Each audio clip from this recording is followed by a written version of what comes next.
think we're live. Wait. Can everyone hear? Nope. Can't hear you guys. There we go.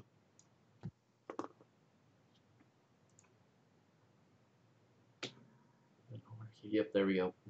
We are live for episode 44. Alright, welcome to episode 44. We got a great lineup. We're here to talk about Star Trek Next Generation Season 1.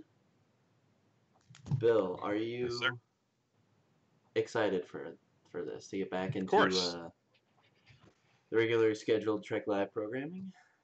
Yeah, I'm really excited to be talking about something that's not necessarily Discovery related, branching out. It's been a long time since we've been able to just go to older Trek and dive into that like we used to.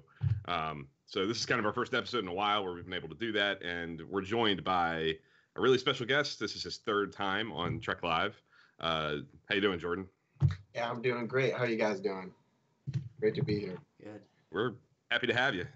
We know that you are someone who has feelings on TNG Season 1. You've expressed them to me, at least, quite a few times. So I thought this was a natural topic to have you on for. Dan is in the midst of a TNG rewatch and is, I believe, finished Season 1, if not finished, just about. So I thought this would be a good time to kind of take a look at it and compare it to other Season 1s, including Discovery. Just dive in and look at it from a broad view. There's a lot of discussion all the time about, is it the worst season? Is it unfairly maligned? So this is going to be our time to kind of unpack all those questions and, get our thoughts out there. So, yep. Yeah. So I guess my first question to everybody, both of you guys, is kind of what I just led with. This is pretty frequently cited, either this or TOS Season 3, as like the worst season of Star Trek. Do you agree with that? Do you think it's fair? Do you think it's an exaggeration? What do you guys think? That's a loaded question, because it's tough for me to... I'm very positive in most things, so for me, my rankings don't have a bottom half. It's everything. Degrees of love. Yes. So I wouldn't go to that extreme that it's the worst season of Star Trek. But I wouldn't go as far as say it's the best. So I'm hoping we'll jump into that, and you guys will know. I'll explain my reasons why. So, what about you, Jordan? Yeah, it's an interesting season. It's one of those where really, if you had to look at it by itself, it would be absolutely kind of horrendous if it was its own contained show. But with the context of everything that comes after, especially considering that it's a 7-year journey for them, so everybody's learning each other as much as the show's finding itself, then I feel like it works a lot better. Yeah. But if it was its own thing, then it would just, nobody would ever talk about it because it just wouldn't have the same kind of muster as like a Season 3 or later on. Mm-hmm. Sure. Well, for me, real quick, I'll just statistically, for me, since I grade episodes and I'm a nerd with all that kind of stuff, it's not the bottom season. I have TOS Season 3 like a smidge below this, but I do have it towards the bottom. But I'm like Dan. This is about degrees of love. This is not a season I hate. I happily watch it often. But I agree with you, Jordan. I think it does do a good job of setting a lot of things up. I think it tees up a lot of what's going to come. I'm not sure if all 7 seasons had the tone and the style that Season 1 had. I would be as forgiving of the show as a whole. Like, I think it needed to grow, and it's a starting point, and the show took things that worked and kept them going, and then shook things up as needed as the show moved forward into Season 2 and 3. But it has a unique charm to it for my money. Like, it has its own personality. It's got its own feel that it's kind of unique to that season, which I always kind of find myself appreciating when I watch it, even with some of the episodes that I'm not as big of a fan of. So I think fair to say that it's in the bottom half of seasons that I love overall. Like they're all good. I love them all. But I think it is not without merit. There are things that we're going to talk about that I think work really well and set things up that pay off later. And yeah. What do you guys think of the pilot in Counter at Farpoint? You know, I don't know that we've really dived in, Dan, about. We've done episodes on. We've done an episode on the finales. I don't think we've done anything on the pilots yet. So we haven't had a lot of conversation about Encounter at Farpoint. Do you think it's a good episode in its own right? Do you think it's a good pilot? Are there things in it that you think are set up well for the rest of the show? How do you feel about Encounter at Farpoint? Both of you guys.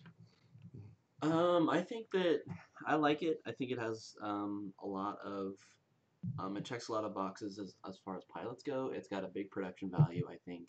I think it has a really big story, and I think it fits the theme of season one because as I went through season one, I felt that there was a lot of episodes that kind of have a moral theme to them. But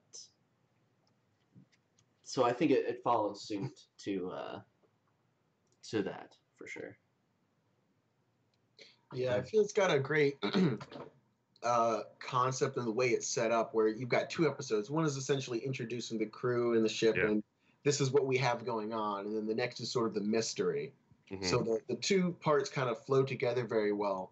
But it really sets up Q as a great character where, you know, he's kind of like the audience where you're always watching them and they have to make these decisions and go through these scenarios knowing that somebody's watching. And it kind of makes it a little bit more fun as the audience because you think, okay, well, from an outside perspective, what are they doing? How does this play into this and whatever? And I feel like it's just a great little setup. And I especially love the name. It just feels like a very kind of retro but future name, Encounter at Farpoint. I agree with that. That's 100% true. And I've never heard anybody put it that way, Jordan, that Q kind of puts the audience in that perspective. It telling the, and you know, that is a really, really astute, really good point. So excellent job. That's something I've never thought about from that perspective. So ingenious. But it's 100% true. When I think of Encounter at Farpoint, I think of the Q stuff. Like that, to me, elevates the episode a great deal. It's because it doesn't just set up the show. It's telegraphing kind of the concept of Trek for people who are kind of stumbling into it in the 80s, maybe not 100% familiar with TOS, don't know what the show's about. Maybe they're familiar with, that's the show with the guy with the pointed ears, and you know, there have been movies in the past few years, but don't really know like what the lore is and what the show's trying to say. If people are stumbling into Star Trek anew in 1987, the pilot is making no bones about what the show is trying to say, like where humanity has to go and where it is in the 24th century. So it's truly a pilot for TNG, but it's really a pilot for a new era of Trek as well, like from a bigger perspective, defining what Star Trek is and why it's not just another science fiction show. So that stuff really works for me. I think the mystery is okay. I think it's interesting, and some good scenes. The twist is neat, I guess. It's not like the most it's not the greatest thing in the world, but it's workmanlike. It works. It's decent. But the Q stuff I think is really pretty special, and it's got great moments in it. You know, I still get excited when you see the Enterprise D separate at the beginning of it. Like, there's really cool like set pieces in it that I think really hold up pretty well. So I think it's a decent pilot. A lot of people knock it. I think it's clearly, to me, the weakest of the pilots. I don't think it's as good as Caretaker, Emissary, or Broken Bow, but I think it sets the show up pretty well. It's a B for me. Letter grade B.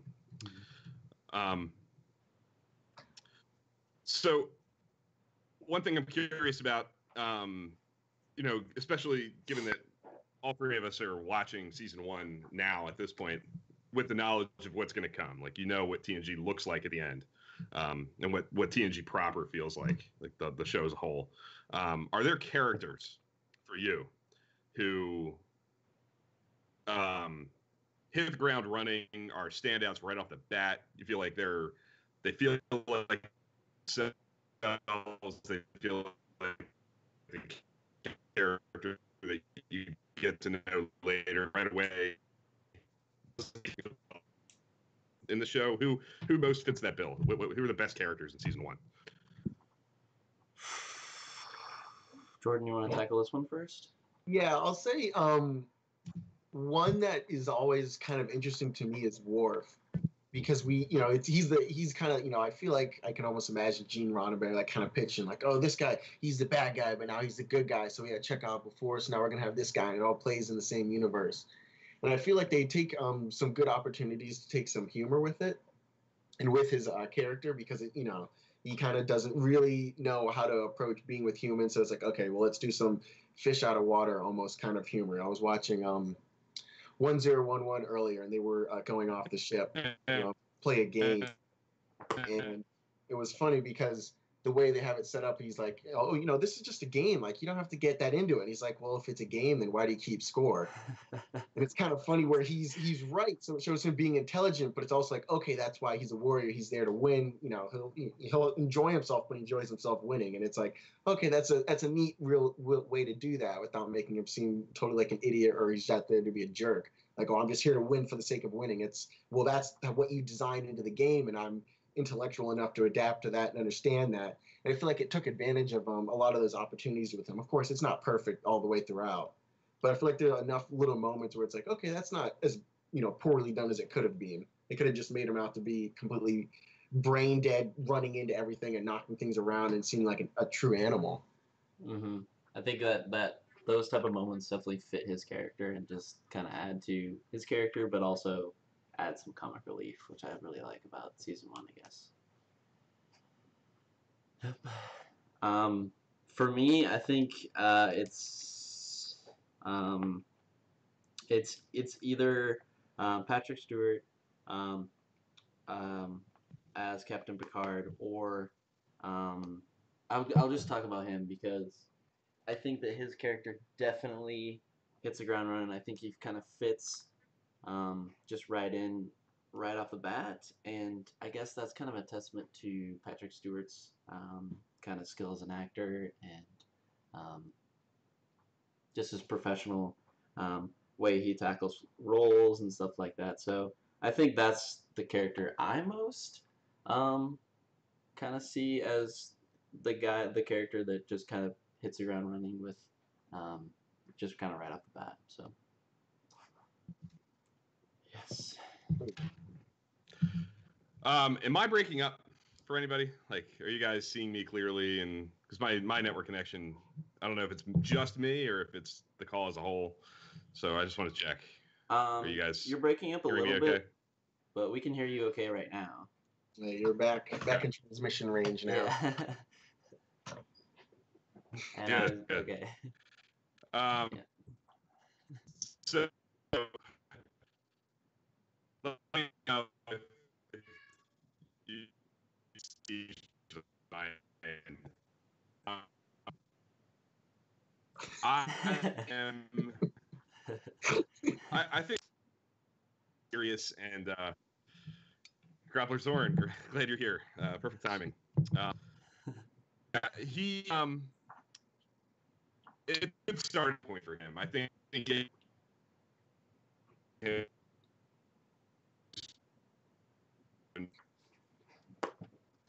more at home ship and more comfortable with the crew, his family, when he ends up and all that. Some of the crew. One of the I think it's a satisfying arc because it's where he kind of gets on that and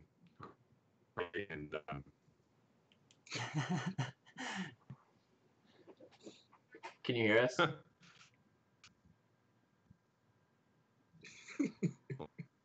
Uh-oh. We lost him.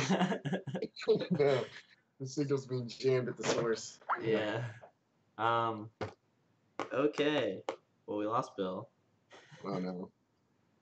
But I guess we should just keep going, right? And hopefully he can get back in. Yeah, I think so. Yeah. So Jordan, I have a question for you. What because I know you are a season 1 fan. What do you have a few things specifically that make it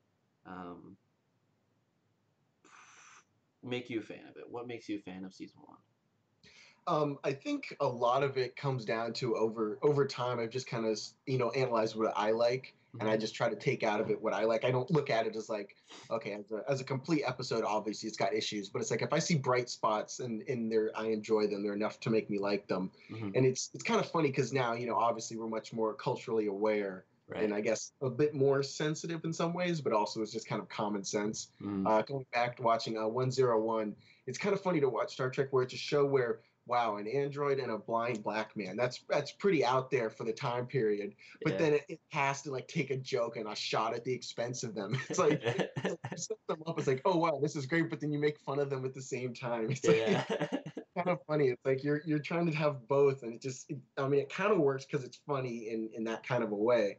But it's just interesting watching it through like today's light. And the biggest thing that really sets it off for me for season 1 is the music. Okay. Ron Jones, it was just like absolutely out of the park. It's got a great sort of 80s synth future vibe that just really works for me for Star Trek and the aesthetics.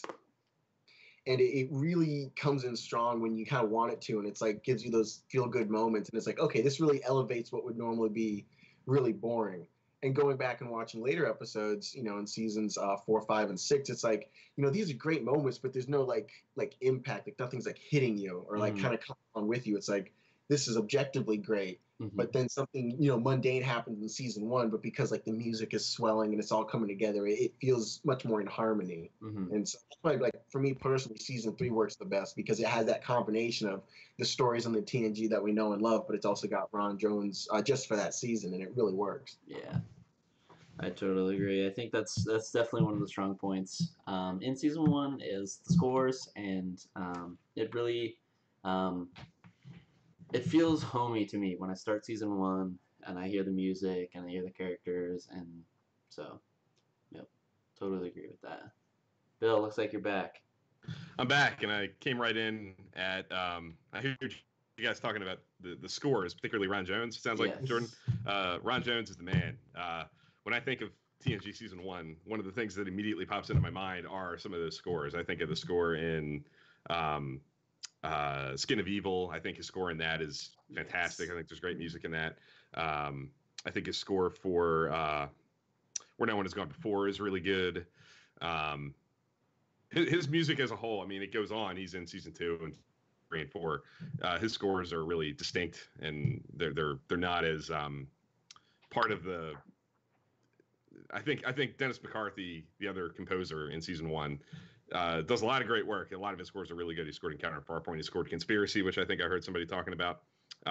But his scores tend to feel like part of a greater whole, like pieces of a bigger pie. They kind of all fit together. Where Ron Jones, I think his scores are a little more episodic and particular to the episode that he's working on.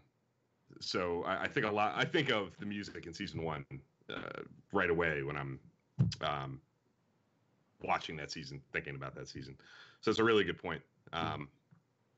Were you guys talking about Conspiracy through the lens of like it's the best episode? Were you like what? No, I was just kind of asking Jordan what makes him a fan of season 1, and that's we kind of got to the score and then different episodes and stuff. So Bill, what to you makes you a fan of season 1? I kind of alluded to it earlier. I think it has that pure optimism and pure sense of we have arrived, which grates on me at times. I think it's a little much. It's a little thick. But I don't know. I admire the gall of it to have these characters who never make mistakes and they're trying to portray these characters as like perfect human beings, like the epitome of where we need to end up. Mhm. I think TNG season 1 is the most ambitious in that regard. They try to reach for portraying that, and I think it's an interesting experiment, and I'm glad that it's there. I'm glad that they tried it, because it's probably the most pure example of like what Roddenberry wanted to do, wanted to tell, the message he wanted to send. It doesn't always make for the best television because of the lack of, tension and drama and conflict that's there inherently because of this concept. But there is a charm to it for me, and part of it for me, I guess this is the other side of that. I was born in 1987, which is the year that the show premiered. So I certainly don't remember watching it in 1987, but I do remember being 5, 6 years old, and loving season 1 of AB. Mm-hmm.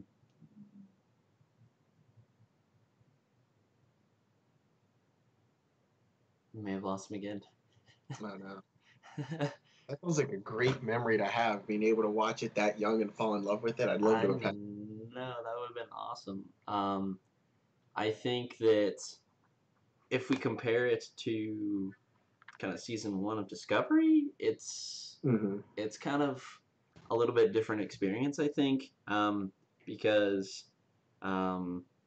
just the whole culture and the whole like internet thing just makes this experiencing a season like a first season of a Star Trek show way different than say 1987. So it's cool to see and kind of compare. I think you're back, Bill. Yeah, I'm in and out. I'm almost tempted to back out entirely so that you guys can just go and not worry about me coming in and out. My internet's having issues. Would just audio be better? Maybe, I don't know. I don't know. I'm losing audio in and out as well. Okay. So I'll hang for now, but if I drop out again, I'm probably going to drop, and you guys may have to just run with it. Okay. I'll hang in the chat and try to chime in when I can, but apologies on my end. Anybody have anything? Any questions? I have some things here, but I don't want to.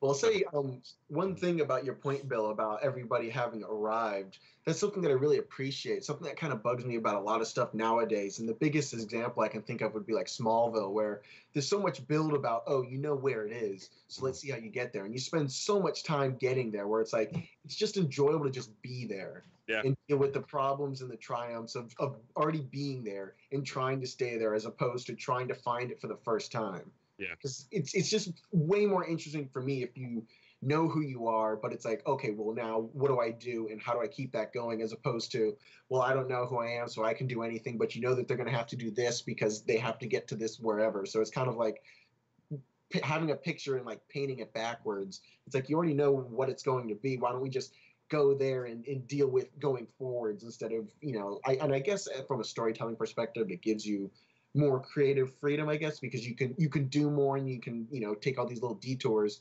But just to me personally, it's more interesting if you say the crew is established, they know what they're about, they know where their strengths are and where their weaknesses are, and you see how intellectual and intelligent people interact with one another and how they get stuff done. Because in the end, that's what we want to do. Yeah. Or that's how we want to be. And I feel like that's more constructive. Yeah.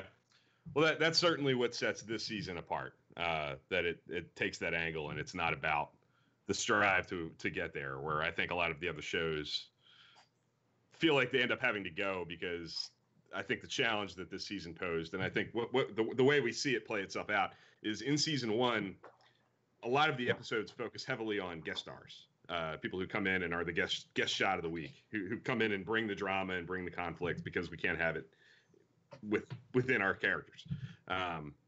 So I think there was a lot of pushback to that internally. I've heard, Michael Piller, who ends up arriving in season 3 and runs the show pretty much from then on out. That was his biggest issue with the show in the first couple of seasons. He felt like there were too many episodes that focused on a guest star, because that's where they needed the drama to come from. So I think the the answer to that was pull back a little bit on this idea that we have arrived, and make it more about how do we get there, and have it be a work in progress as opposed to this is it. So I agree. I think I'm glad that there is a little sliver of Trek that exists that can be about we have arrived, and show what the result is supposed to look like. But I kind of get why they had to make the change, because I think of episodes like Too Short a Season and what else? I don't know why that one comes immediately to mind, and it doesn't even really make sense because he is a member of Starfleet. He's an admiral, but he's the admiral who comes in, and the whole episode kind of revolves around him, because they need drama to come from somewhere. Yeah. I get why they had to make a shift from a storytelling perspective, but there are interesting things that are there in season 1 that I'm glad we got a little taste of. That makes sense. I asked a question earlier right before I kind of crapped out, about what characters kind of hit the ground running and feel right away. Are there characters that feel not necessarily right away? Are there characters that you think take a little bit of time and maybe don't feel quite right in the first season, or maybe in the first chunk of the first season? Like, are there characters that you think maybe struggle out of the gate and take a little bit of time to get established? Yeah, go ahead, Jordan. I'd just say one character that I feel was kind of interesting was a Riker. I feel like they were still trying to figure him out where they wanted. Obviously, Picard was, very, very noble, and they needed to kind of balance it out with a little bit of youth. And I feel like they hadn't quite exactly found what they wanted to do with him yet. You can see the potential, and you can obviously, knowing what happens later, is like, okay, I can see how he's developing as a person. But thinking about it as them kind of drafting this character, it feels kind of like they didn't quite. They wanted him to be there to be kind of the youth and some of the the human strength, and that be opposed to Worf. But it was just, I just felt like they didn't 100% know what they wanted to do, but they had a lot of potential there. But that's in comparison to a character like Crusher, where they just didn't really have much for her going on the first season, so much so that they got rid of her for the second, and thankfully she came back. But yeah, I would have to agree. I think that Riker, I think a lot of the characters had very undeveloped, just, I guess, characters, and I think, like pretty much every Star Trek show, it takes time for them to kind of warm up. But one character I'd like to kind of touch on is Troy. I am surprised at how much in season 1 the captain relies on her, and I was just surprised. So yeah, Troy is an interesting one. I think she goes through a lot of change after the first season. She is everything. I mean, obviously, like her costume is unique to season 1. Her whole look kind of changes dramatically after the first season. But I agree. I think her role maybe gets pulled back a little bit as far as in the first season, she's truly like the counselor to the captain. I think of scenes like in the beginning of The Big Goodbye, when the Picard's preparing to like give this message to the Gerada, and Deanna's there like coaching him and helping him along. And there's things like that in later TNG, but I think in later TNG they establish other things for her to do. She's acting as the ship's counselor, and you see her interacting with other members of the crew, and she's being a part of like the crew evaluation process and involved with like first contact and procedures and stuff like that. She's got a more diverse role, I think, later on, where in the first season I think she's a little more narrow and just kind of there to be the romantic kind of sort of thing for Riker and Picard's personal assistant kind of sort of at times. So I think that was probably a positive change. They definitely, I think, pulled back her the use of the empathic stuff. Like, I think obviously in Encounter at Farpoint, all the lines that are often took fun at, pain and loneliness, stuff like that. Like they clearly knew that was maybe a bridge too far and pulled back on that, which was a good thing. But I also think, Jordan, you're 100% right. I think Riker, they kind of had to feel out. And Riker, I think in season 5, 6, 7 is very different than he is in season 1. In season 1, he's very rigid. He's definitely the man of action as opposed to Picard's man of dignity and sitting on the bridge and conducting from a distance. But I think he is more dynamic later on and a little more three-dimensional as far as like his there's more to him. I see Jim Morehouse from Trek Ranks Enterprise Extras here and is asking about Home Soil, a very particular episode. He's saying outside of Encounter Farpoint, it's his favorite episode of the season. So I think maybe that's a good segue to get into like this. What is everybody's favorite episode? Do you have a favorite episode of the season? Honorable mentions? What episodes stand out to you? Is Home Soil one of them? Do you agree with Jim? Is that an episode that's a standout for you? For me, I've got a few. I got a few episodes. I like Coming of Age. I like Coming of Age too. The Big Goodbye. I know it gets knocked as a episode on the holodeck, but still kind of fun to me. 110-01001. Obviously, I don't know why. I mean, I know why, but it's another one of those episodes. So those are kind of my three that jump out to me so far. What about you, Jordan? Let me pull up the episode list because I remember them, but I always forget the individual names because they always kind of blur together for me. I really liked Coming of Age. I felt like, for what I wanted to do, I felt some sort of parallels with Wesley there. Okay, I can really see how it's going. And I really enjoy how they take advantage of the idea of, okay, he's a genius kid. Okay, that makes sense. But then when you put it in the context of other races and other planets, it's really interesting where it's like, okay, being a genius is like now just the step to be able to be on an equal playing field. And even then you're still at a disadvantage. So I feel like that's something that it takes advantage of interesting situations. And I feel like I could really relate to him there. Let's see here. Conspiracy is always one that, everybody points to. I feel like that's one where you can take at face value and it's just pretty much good overall. Obviously, it's not perfect. I mean, you can look at it and you don't go like, well, if you cut out this entire part of the story, it works, or if you ignore this. I feel like just overall it all works. It's a different tone. It's unfortunate that it was never picked up on again. But I feel like it was sort of going in the right direction. And also Home Soil was also one that I felt it had some classic Trek vibes, and it's kind of a season 1 equivalent to me of a Devil's Due, where it felt like kind of a TOS story that was kind of adapted for TNG, and it doesn't work as perfectly for me as Devil's Due because the characters aren't as set, so you can't enjoy seeing your new characters. It's kind of new guys doing the play that you already know, and you'd rather see the old guys doing it. Like it had kind of that charm going forward, which I really enjoyed.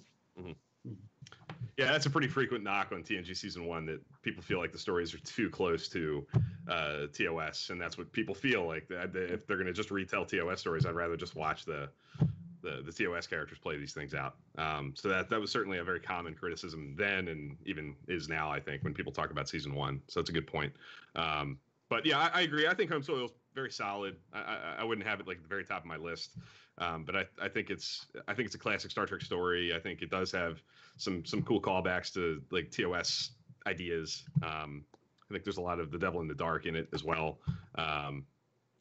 Conspiracies, my favorite episode of the season, and it all works for me. I think there's a level of tension and suspense in that episode that is really absent from season 1. It's a different kind of storytelling. And the other thing I love about it is that it's the first time, really, Coming of Age does it a little bit too, where they're calling back to other things that have happened before. Like there's some hints of continuity and serialization in it. It's kind of a soft sequel to Coming of Age, which is an episode that both of you mentioned as a strong point. And Coming of Age is even kind of referencing things that have happened in season 1. So it's kind of, Conspiracy kind of culminates in this little tiny thread of ongoing storytelling that you get a little bit of in season 1. And Coming of Age, Remix on the ship and interrogating the crew about, pulling Wesley off that planet in justice and probably violating the Prime Directive in the process. He's talking about trying to think back to the episodes that he's referencing, the problems. The ship getting a disease, I think in Angel 1 he's talking about. Mm-hmm. He's poking holes in all these mistakes that the crew has allegedly made. So you get little hints of it there, and then it all kind of culminates in Conspiracy, and you find out kind of why Starfleet's interested in what's going on in the ship, and why weird things might be happening. So Conspiracy is my favorite for all those reasons, in addition to just being cool and ballsy with the it's still probably, other than the stuff in Discovery, it might be the most violent episode with Remick getting his head blown off and completely blown to bits. Some really ambitious, primitive early CGI going on there. Stop motion special effects with the little creatures. So I like the ambition of that episode a lot. I think Where No One Has Gone Before is pretty strong, actually. I think it might be the most purely like Roddenberry episode of Trek. This whole idea of the traveler being able to, kind of splice time and space, and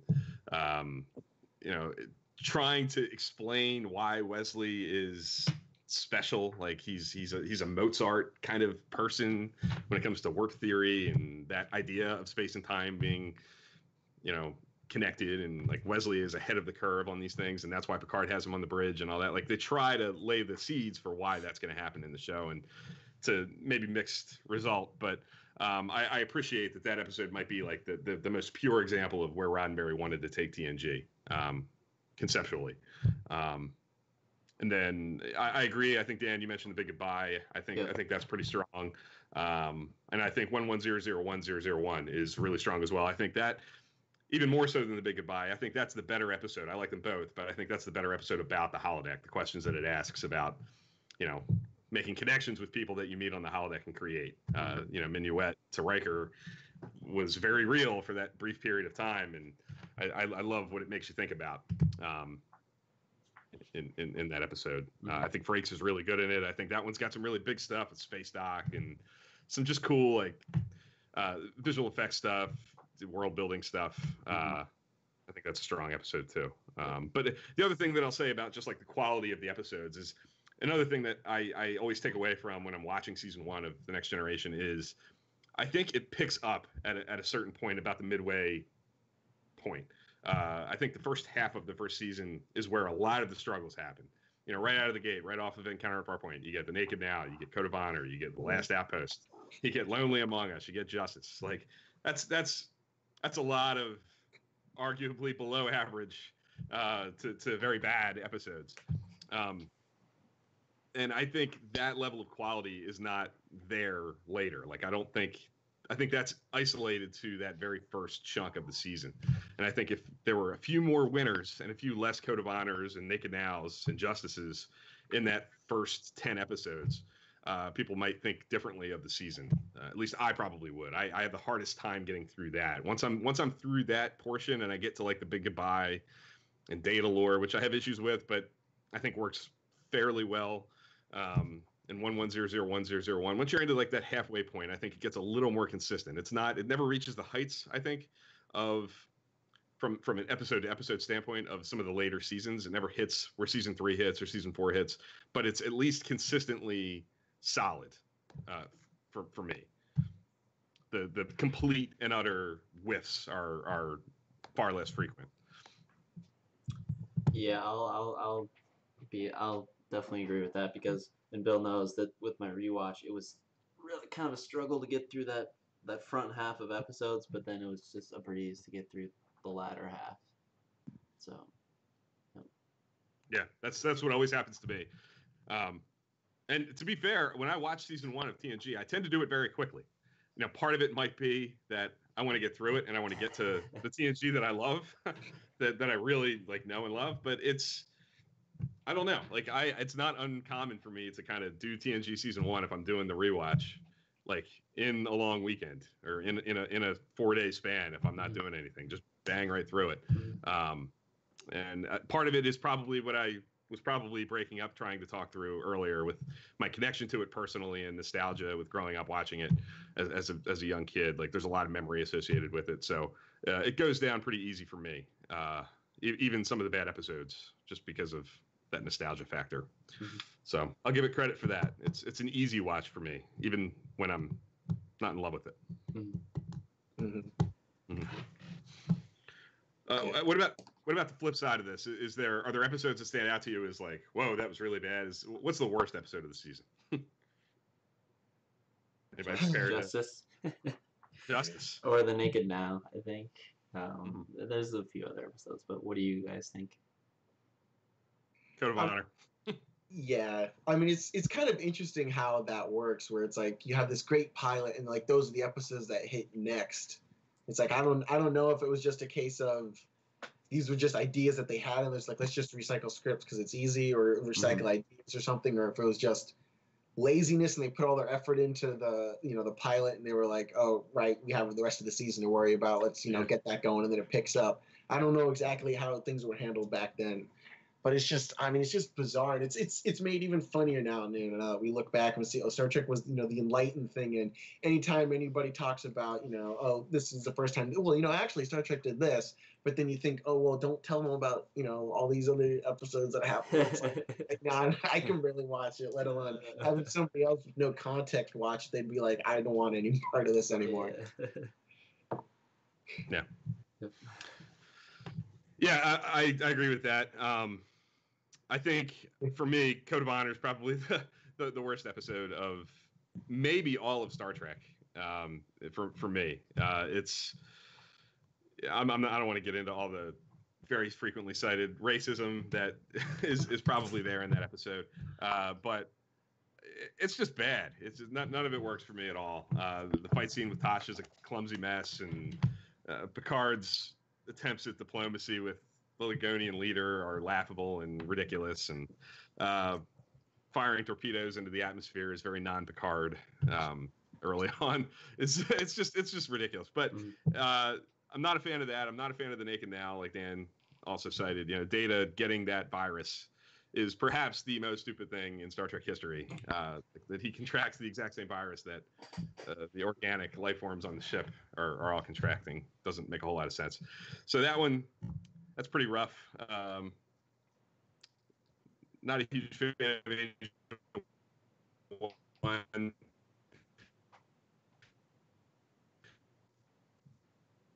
Okay. Breaking up a little bit. Might have to. Oh, he's back. Okay. I'm back. Yeah, you're back. Where did I cut off? Yeah. You're talking about the Naked Now, and I'd agree. I'd feel like with that episode, if it had played later in the season, maybe you'd gotten used to the characters a bit more. It might work a bit more because it's like, okay, this is kind of interesting. We know a little bit about them, and now they're acting kind of crazy and whatever. But in like the second episode, it's like you don't know these people, so there is not as much of a contrast. So it's like to see people, all being all goofy because of a virus and whatnot. It doesn't play as well because we just saw these guys come together for the first time, and now they're all acting crazy and goofy. It's like the contrast isn't there, which I feel is the biggest part of that episode. Yeah, I agree with that.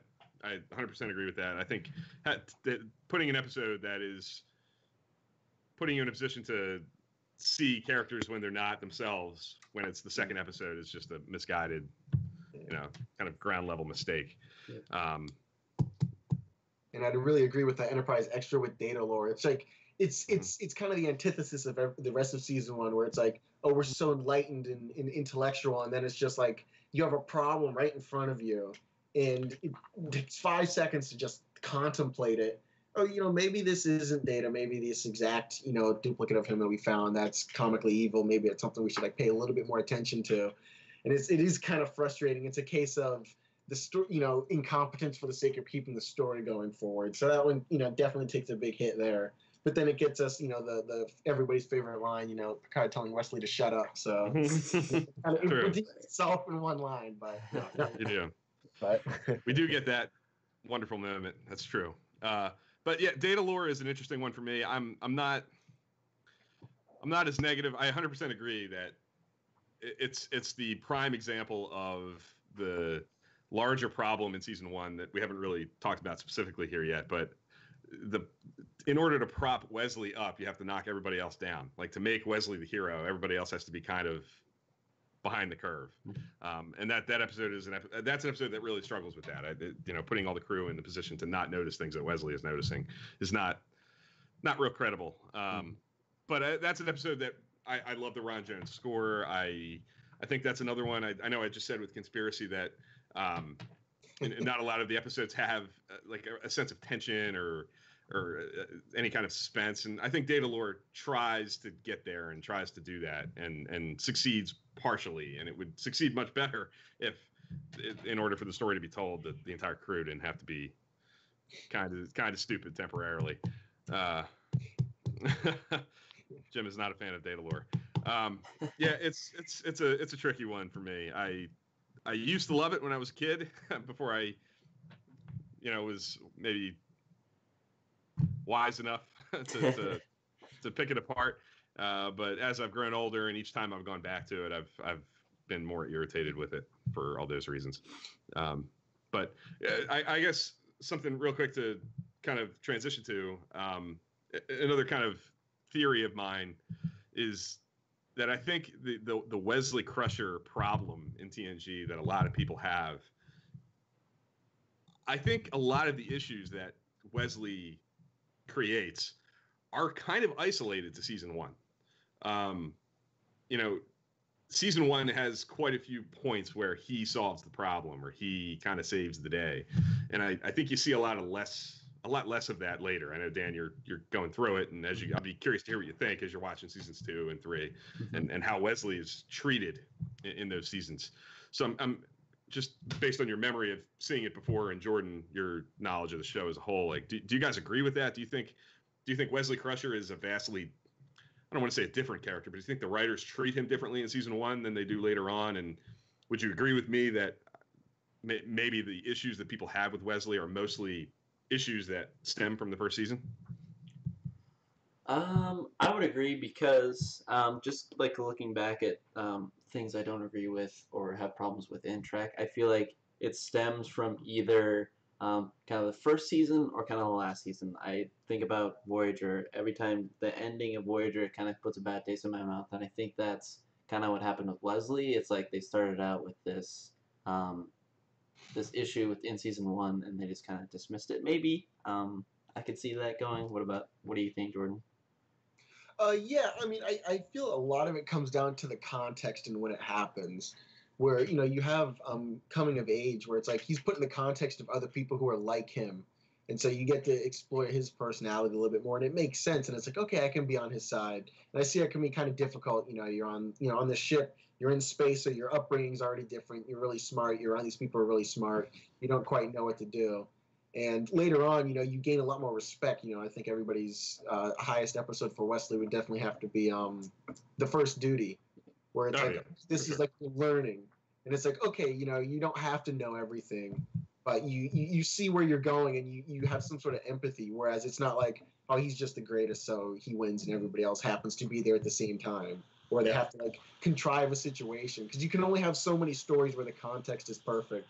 And at some point, you're going to kind of take the easy, lazy way out where everybody's an idiot, like Enterprise actually said, an idiot plot. And, having everybody just be, kooky, and then, oh, he's of course perfect. And it's like, that can really grate on you. But I would agree that a lot of that is really isolated to season 1. And later on, they sort of expand everything. And, I guess it's new writers, new ideas coming in and just getting a better sense of how to take the character forwards. Yeah, I think of episodes like we've kind of already talked about coming of age. I think there was an opportunity there with a character like Wesley, and I even like what they do in Where No One Has Gone Before. Like I was saying earlier, I like that. A being that is equipped to do so is able to tell Picard that Wesley Crusher, this person, has a unique insight into what makes the universe tick. Like, I'm okay with that. I can go with that as like a sci-fi conceit for this character. And I'm okay with that motivating Picard to put Wesley in a position to learn and to cultivate him and to make sure that he becomes everything he can become. And I think there were other ways to do that besides putting him on the bridge at the helm when they're in like crisis situations and having him solve problems. I think, episodes like Coming of Age, while it doesn't really deal with that part of his story arc, this advanced level of insight into the universe, there were stories to tell with a young character who isn't there yet, and I think, not to get into Discovery or anything, but other shows have tried this to different levels.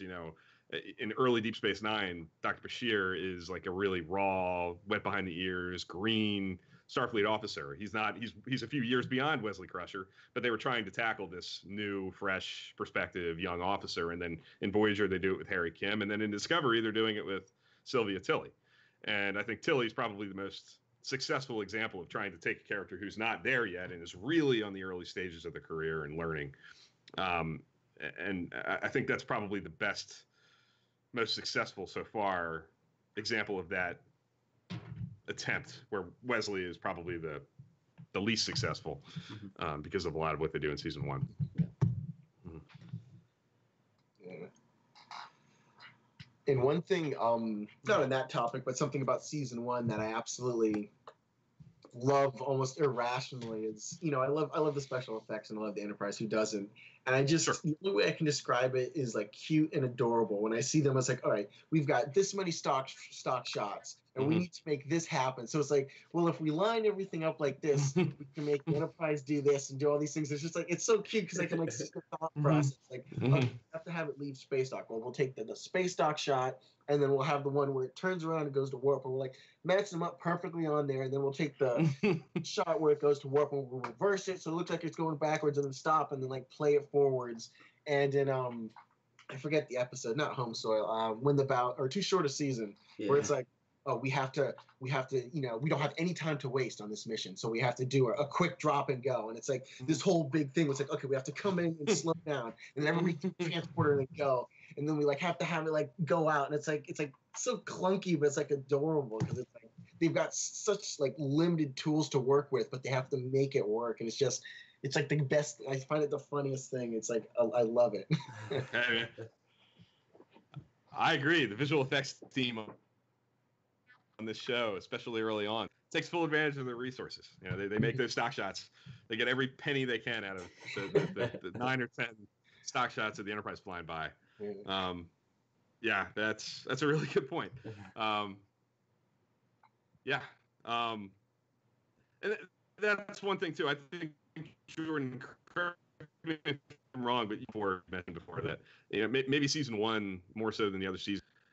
I don't want to put words in your mouth, but did you say something along the lines of like the way that they treat the Enterprise and the way the Enterprise is like portrayed is like the most romanticized, like? Yeah, it seems the one word I could sum it up in would really be grand, because it makes sense. It's like we've got to establish this, so we've got to make you love it, and so we've got to have the music and we've got to have the visuals, and they know that they're competing with Star Wars and whatever, so it's like we've got to make this look good, and we've got to get you to buy into this. And so they put a lot of effort into it, and it's there later on, but it's more just kind of like, okay, like this is it, and it's there. It's like this is this new thing. It's beautiful. Look at this. There's not a single straight line on it. Look how much effort ILM had to put into building this thing.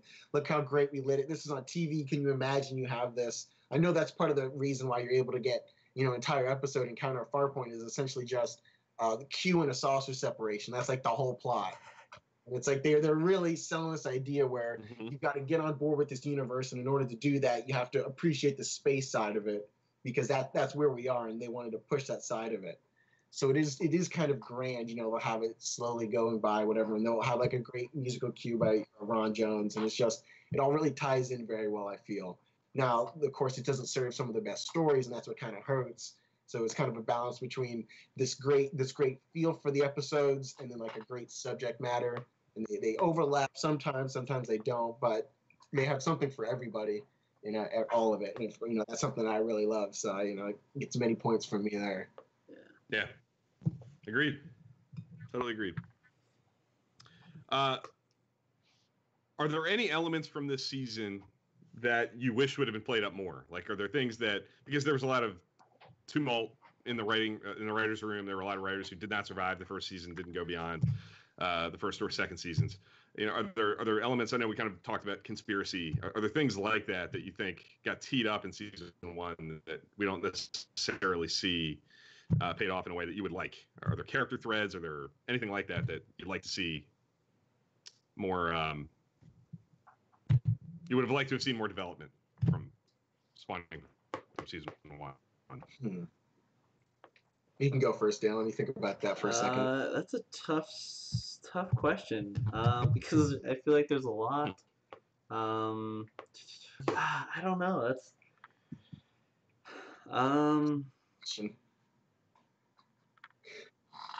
I don't know what.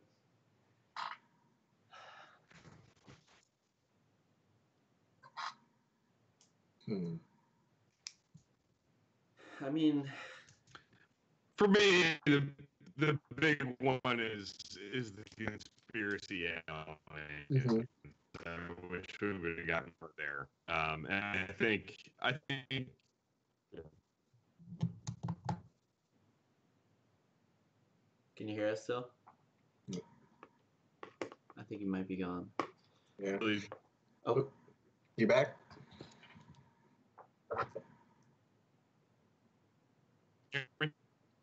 yeah, we can hear you. It's just we don't Yeah. know if you're back because your picture is still staying Yeah, still. it comes in and out. But a question I like to ask, especially talking about conspiracy, I think that's everybody's number one kind of great potential. But like if you had a best of both worlds, but then you didn't finish it. But I believe they reference conspiracy in the Drumhead, where I forget her name, the admiral. Picard says, "Oh yeah, she was the one that helped us solve that issue 3 years ago with some infestation in Starfleet." I remember that being referenced, and I wasn't sure if they were talking about that. So I thought that was interesting that it came back up. I think they come back to it. I think this is an interesting kind of plot to explore because it is a really big organization, and I think it's a good. It would make for interesting television if this organization that's like held up on the highest praise gets infiltrated. So it's definitely cool to kind of see. But yeah, I think that I'm pretty sure they do reference the conspiracy later on in the show. I mean, Chad can kind of chime in on that, but yeah.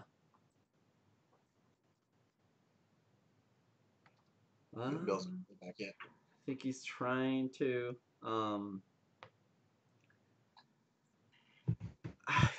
Back to Bill's question. I feel like that's such a tough question because it's like almost like what would have made this season one better, and I don't think there's this one end all be all answer that would make it better. So that's a tough question for me to answer.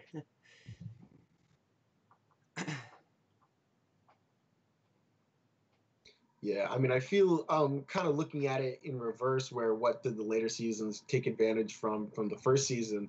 I feel like the clunkiness kind of really works for Data's character Mm-hmm. because going on, it's like you're more easily able to see, okay, this is what it looks like when he's learned. Like he's more fluid, and it starts becoming an interesting situation where the problems he's dealing with are a little bit more not minute. I guess they're they're a little bit more interesting as opposed to in the first season. It's kind of like, oh, this is a that, so that is because of this, and this is why, and it's just kind of like rattling things off. Whereas later on, it's like, okay, it's a little bit easier to show progress and development, and it makes that idea of somebody learning to be human, it makes it a little bit more satisfying because you see. It's not just a case of, oh, I don't know how human emotions work, like just saying how that works. It's like, you see what it looks like, and it's kind of like uneven and like trying, and then later on it's like, okay, he's smooth, he's still a robot, that's now his personality. Like that's not what he's going to grow out of, and it makes his character more satisfying,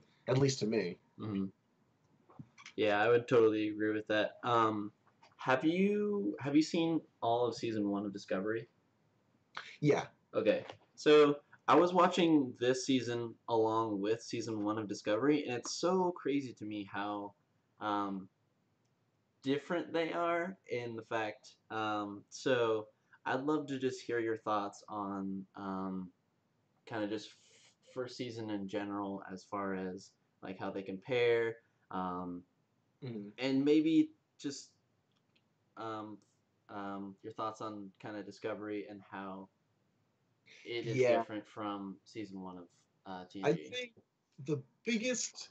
I mean, I kind of go by what I like getting out of it, and I'd say with season one, the thing is that it's much more of a narrative. So it says I'm starting here and I'm going there, Mhm. and when it either was satisfying for you or it wasn't, but there wasn't a whole lot of slice of life. Mhm. Whereas watching an episode in TNG, it's like where the character's going because you've seen the episode, but you just watch them kind of like check in with everybody. Mhm. It's hey, that's like it's like you appreciate. Obviously, if you're watching at the time, you're like doesn't make any sense, but watching it now, it's like that's kind of nice to see him check in, and it's just seeing what everybody's doing.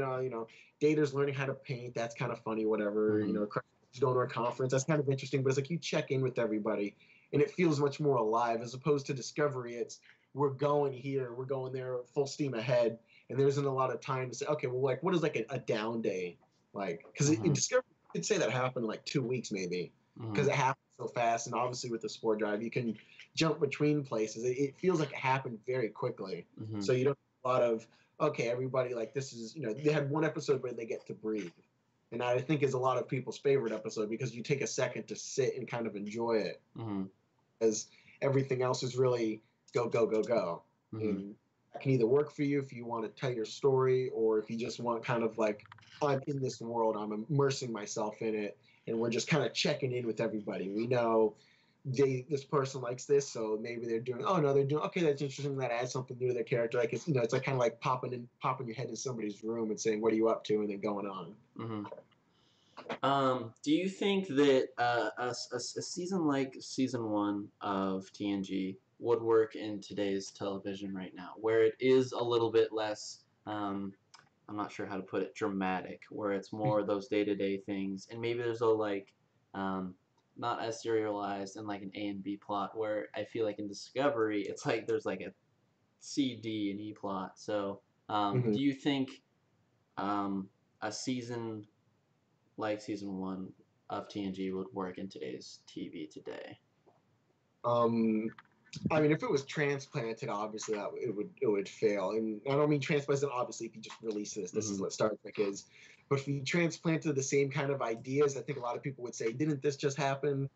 Or for example, Data Lore, everybody would be like you can't just have a story revolving around that. Mm-hmm. I think if you set up an interesting enough world where you can just kind of slowly exist in it, I think it could work. I mean, something I really appreciated about the Terran arc in Discovery was that it happened so fast. Mm-hmm. Like I was expecting, okay, we're going to be there for the rest of the season. Oh no, 2 episodes and we're done. Mm-hmm. Like it was kind of interesting because stuff happened, but then I feel like it didn't fully take in all the little advantages that you could because if you're going to make this decision, you should enjoy being there for a while. Mm-hmm. And it doesn't have to be a case of X amount of episodes, but just kind of enjoy what you're doing. Like Gene Roddenberry wanted to tell an enlightened period, so he kind of, season one kind of takes its time in certain aspects, saying, well, what do people normally do? And while it's kind of silly that Picard's, sidling up to Riker in the turbolift and saying, I just can't wait to get that good book and turn on my personal night and get into bed and read. And it's like, that doesn't sound like the most enthralling thing. But to Mm-hmm. be able to hear somebody like talk about what they like, and it's like, okay, is this what would survive in the 21st century? I wonder what would or wouldn't. It like kind of gets you thinking. I feel if it's self-reflection in that way, it could work. But if it was just like a standard, completely by itself, not completely connecting, I don't feel. I feel like a lot of people would have a lot of issues with that Mm-hmm. because I couldn't imagine what it would be like if everybody had social media when this was going on. Because I'm Yeah. sure everything was mostly set Mm-hmm. and you can't change it, Mm-hmm. and you've got how many ever episodes, and everybody would be. It would be. I'm sure the pilot would be good, and then everybody would just die, and like the social media, and you'd have all these articles. Oh, this is dying, and then changing this and whatever, and it'd be almost unbearable. And I'm Mm-hmm. sure that detriment of the show Mm-hmm. you have to like have one ear open to the fans, but also have that same ear closed because everybody wants their own thing. I think that there is a place for that more slow burn, high concept, more of enjoying the world as opposed to just a hard narrative where we have to get to point E in 15 episodes and we don't have a lot of time to waste. Mm-hmm. If that's Yeah. not too. Yeah, I totally agree. I feel like definitely a lot has changed since 1987. Um, Mhm.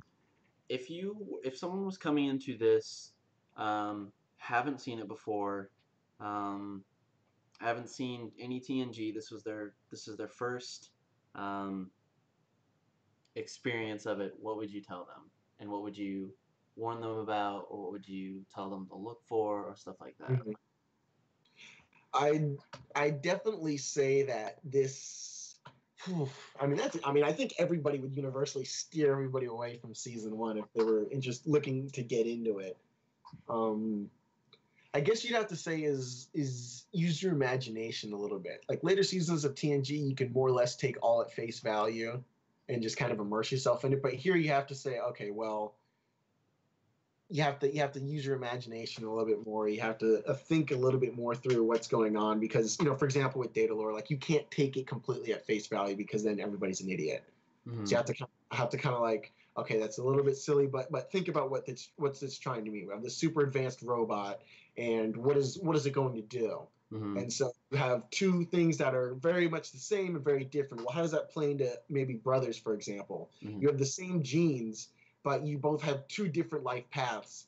Why does that happen? And kind of get you to reflect on that. And so if you present it in that light, I Mm-hmm. think you could get something out of it. But you definitely couldn't just say, let somebody loose, because then like if they watch Conspiracy, they say, wow, this is great, Yeah. and they're just never going to get that again, and it'd Mm-hmm. be like just setting somebody up for failure. Yeah. Yeah. How do you feel the? Oh, okay, so Skin of Evil. Do you think it's successful or not? mm, um it's nice because, or it's a neat idea because killing off a major character in that kind of an episode would be a pretty big deal because you wouldn't think something like that would happen in the serialized TV, much less it's not the final penultimate episode. Mm-hmm. There's very little build up to it. It just kind of happens. So it does kind of raise the stakes because it's so shocking.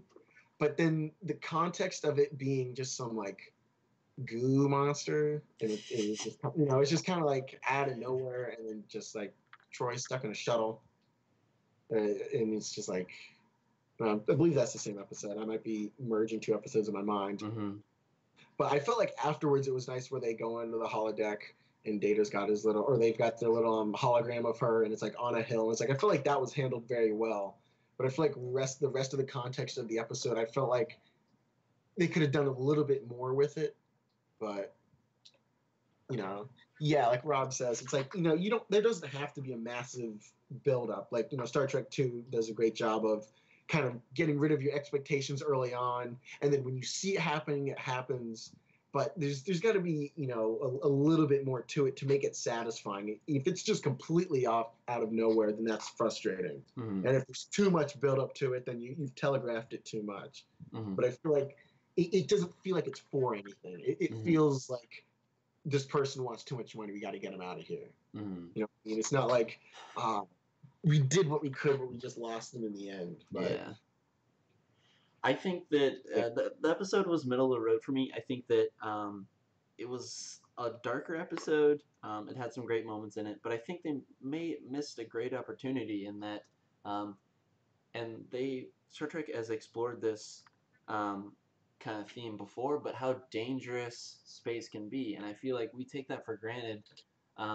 That everything is kind of sunshine and rainbows in space. So I don't know. It's just I think it's a missed opportunity for sure. yeah, gotta get my charger here. The computer's about to die. Okay. What would you say was your most frustrating missed opportunity in season one? Frustrating missed opportunity. I would say probably that one, the death. Um, I think again I have to go back to Wesley Crusher because um, I feel like they could have drawn parallels to the youth of the show. The inner cheeseball in me says some romance. I don't know where that comes from, but Mm. I don't know. There's a few things. What do you think for you?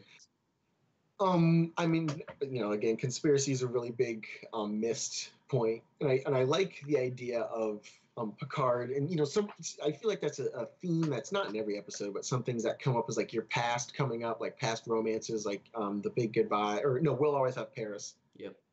And with Troy, where it's kind of like, okay, like these things happened, and I feel like that's kind of interesting, and I wish that had been picked up on a little bit more, where it's like when you're in this kind of future, like how does romance work? Mm-hmm. Like you meet somebody if you're on a ship, are you expected to keep something going? Because I'm sure they have the technology for you to scan yourself and have yourself be in a hologram with somebody else, so you could technically be with somebody. Like how does a relationship work? In that is if you get into a relationship, are they expected to follow you on the ship? Like I feel like romantically that would be some interesting things, because it mostly just comes down to, in the first season, I had to pick my career over you because this is what I was meant to do, and that's noble. But then why couldn't they work through it? Yeah. Like what the real limitations? Like, do I have to physically be with you for that to work? No other technology or Skype calling that could make up for it. So I would guess that had been a continuous idea, but. Yep. Yeah.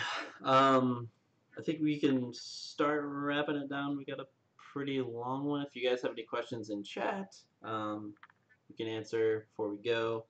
Ask away. For sure. One thing that I like to touch on last, I guess it's just what I'm coming from, but I came from, started with Voyager, then went to Enterprise, and now I'm here. I think, to me, this TNG Season 1 seems a lot more formal.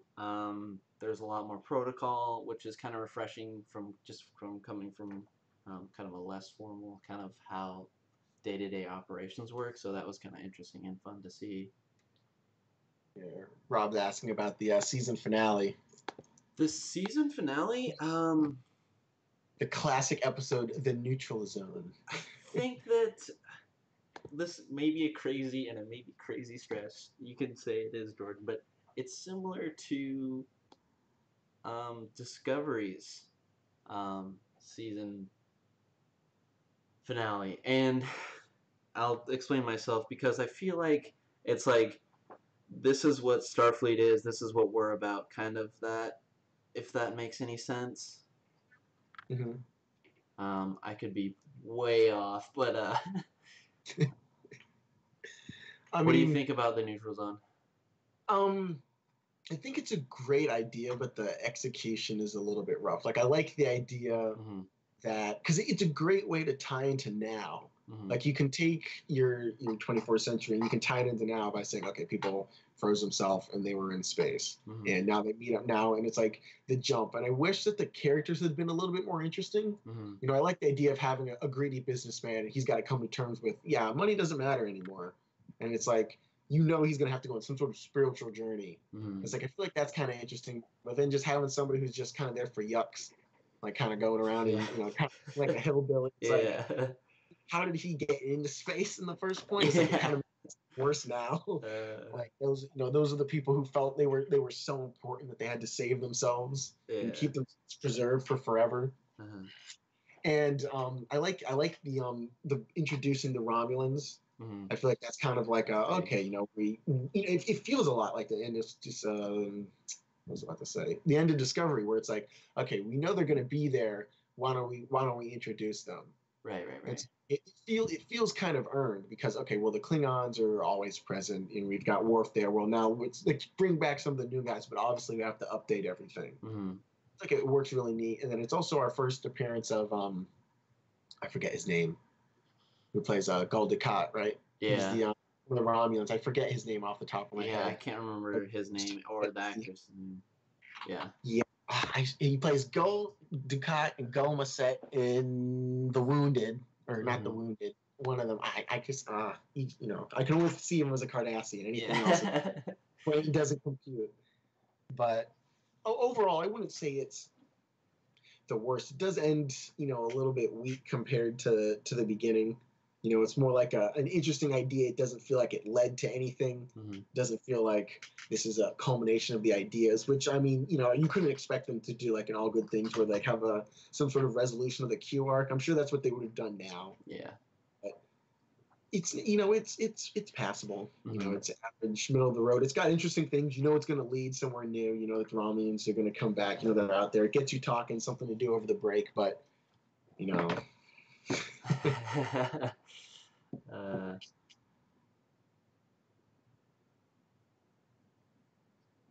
yeah. Because it alludes to the Borg, right? Oh, Mark Alamo. There we go. That's his name. Yeah. Yeah, it alludes to something else because outposts have been destroyed, and they meet the Romulans, and they're kind of not sure who did what, right? Yeah. Yep. Yeah. So that's interesting coming after Conspiracy. I remember when I first watched it because it feels like they're stringing something together. Mm-hmm. I'm sure who was leading that writing at the time was trying to do something like that. And it's kind of interesting where it's like, okay, we're starting to set stuff up. We don't know what. Yeah. And we're right back into it.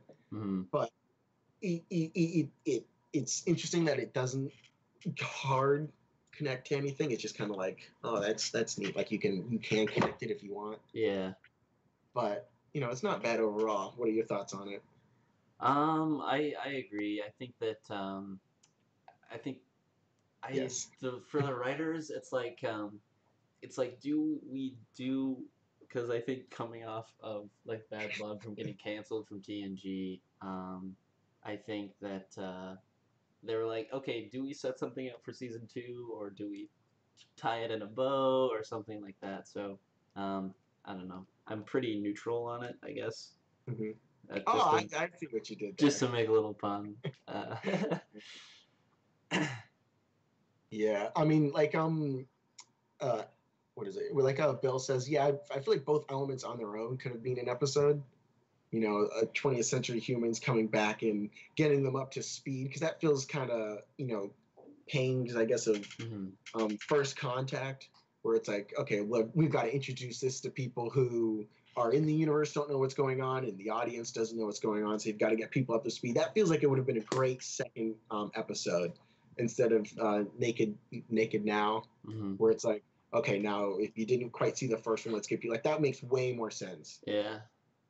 You could have done whatever. Mm-hmm. And Andorian Soup asking about the Romulan redesign.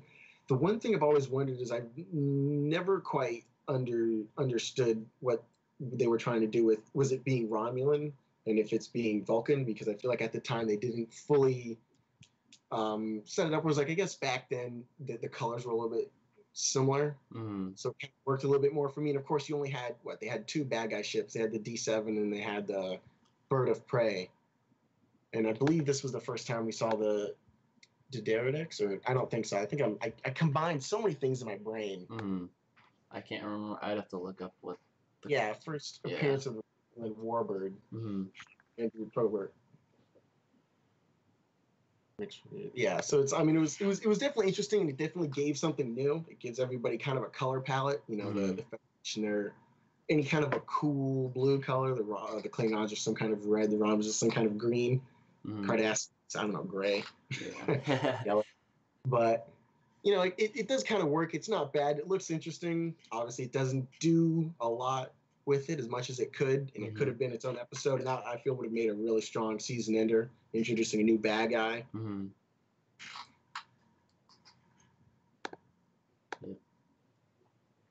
what you have to do, Commander T-Bach. Yes.